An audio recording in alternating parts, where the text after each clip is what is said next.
तो इसलिए बोला मृत्यु किसी का इंतजार नहीं करती है। मृत्यु तो बोला सगी बहन है। आया जब बोला जिस दिन हो गया, हुआ और गया, कहते थे संसार में कि हो गया। जिस दिन बोला जीव संसार में आया उसी दिन उसकी जाने की तिथि भी तय हो जाती है।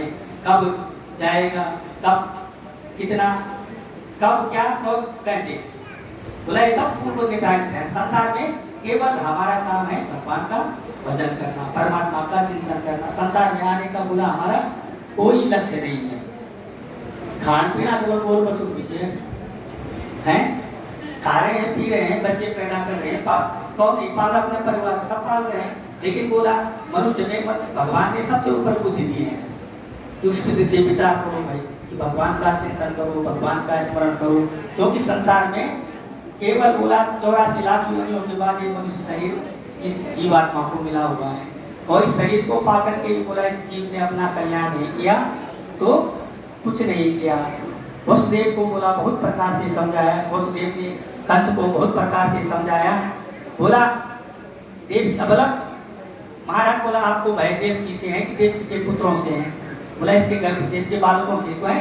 इसलिए बोला मैं आपको वचन देता हूँ कि इसके जितने भी संतान होगी मैं आपको सौंप दूंगा।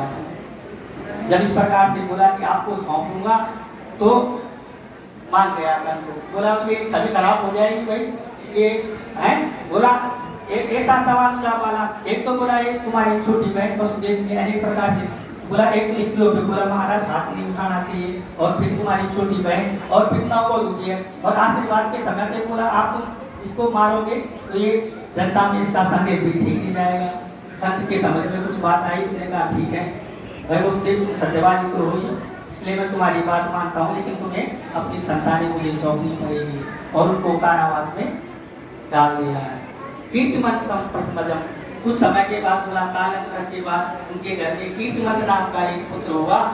और उस पुत्र को जैसे ही बोला वसुदेव कंस के पास ले गया तो कंस ने क्या किया कि कंस ने कहा बोला इस पुत्र से बोला मुझे कोई भय नहीं है, मेरे को तो आप कोई पुत्र से भय है, इसलिए बोला इसको तुम क्या करो।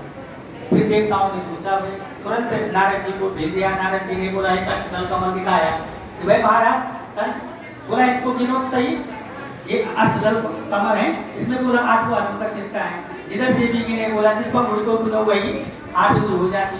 इसलिए तुरंत वसुदेव को